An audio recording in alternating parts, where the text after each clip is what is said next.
मैं सीधे संगीत रागी जी के पास चलता हूं। संगीत रागी जी, आपसे जुड़ने से पहले आशुतोष कह रहे थे कि हेडगेवार जी ने कहा कि जो स्वतंत्रता का आंदोलन था वो छिछला राष्ट्रवाद था। क्या यह हकीकत है?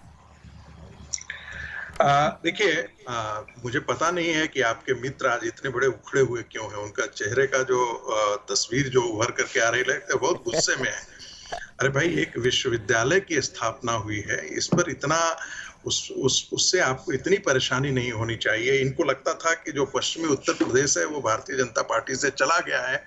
शायद अब इनको थोड़ा सा कुछ ऐसा लग रहा होगा कि नहीं, उसमें कुछ जो ये पूरा सत्यहिंदी.com पर एक महीने पिछले 4-6 महीने से जो अभियान चला रहे थे उसमें शायद कुछ लग रहा है कि इनको डेंट मार गया है।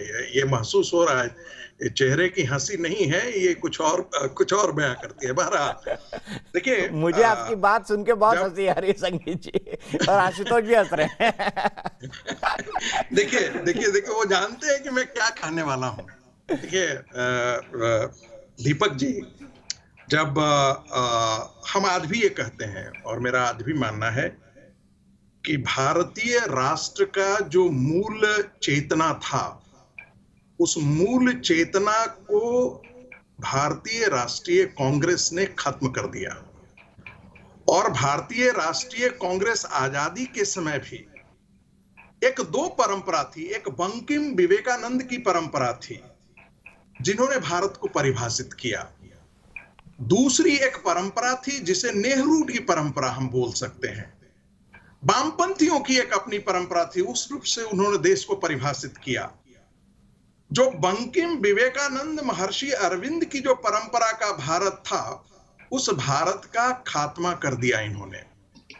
उनको लगता था, उनको हेडगेवार जी को था कि हिंदू ज्यों-ज्यों कमजोर होगा, जहां-जहां होगा, और ये तो सुप्रीम कोर्ट के एक जज ने कह रखा है, वो बाल्कनाइजेशन की तरफ बढ़ेगा। और ये आज भी उनकी भविष्यवाणी जो उस महामानव ने उस समय किया था, 1931 और 32 में उन्होंने जो कहा था परम पूजनीय हेडगेवार जी ने, वो आज भी 100% सही है। जो हिस्सा जिस हिस्से से हिंदू अल्पसंख्यक हुआ है, वहां पर आप देखेंगे कि फिसिपेरस टेंडेंसीज, सेपरेटिस्ट टेंडेंसीज, वहां अलगाववाद बढ़ा है। और वही हिस्सा भारत से कट करके पाकिस्तान बना, बांग्लादेश का आज निर्माण हुआ। आज वही आंदोलन, क्योंकि हमने पिछले 70 साल में भारत की जड़ों को मजबूत नहीं किया। भारत में विविधता कितनी है, हम इसको बराबर जिक्र करते रहे, लेकिन ये वरिष्ठ पत्रकार जो बैठे हुए हैं वो अक्सर गांधी को कोट करते हैं। उसी गांधी ने हिंद स्वराज में लिखा कि हमारे पुरखे बड़े मूर्ख नहीं थे जिन्होंने सेतुबंध रामेश्वर से लेकर के मठों की स्थापना की, पिलग्रिमेजेस की स्थापना की। वो चाहते तो उनको पता था कि भगवान और ईश्वर की आराधना घर में भी कर सकते हैं, लेकिन ये हमारे भारत का दिग्दर्शन था। उन्होंने एक और भी बात कहा कि पश्चिम के आने से पहले भारत एक राष्ट्र था। अब जब हम लोग कहते हैं कि भाई राष्ट्रपिता उनको मत बोलिए क्योंकि ये राष्ट्र बड़ा सनातन है, डिस्कवरी ऑफ इंडिया ही पढ़ लेते हैं। क्या नेहरू ने भारत की सनातन परंपरा को 5000 साल पहले नहीं खींचा है? ठीक है। अब इनको समस्या, हेडगेवार जी ने उसी बात को जिक्र किया।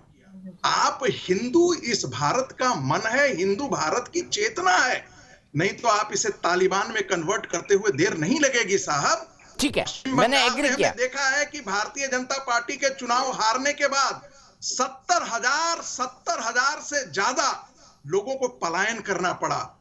70 महिलाओं के साथ या तो उनके साथ बलात्कार किए गए, उनको मारा गया, उनको पीटा गया। एक दूसरा कश्मीर पश्चिम बंगाल के अंदर खड़ा हो गया क्योंकि वो बांग्लादेश से आए हुए मुसलमानों का अड्डा बन गया है। आपके इसी तर्क को मैं आशुतोष के पास ले जाऊंगा।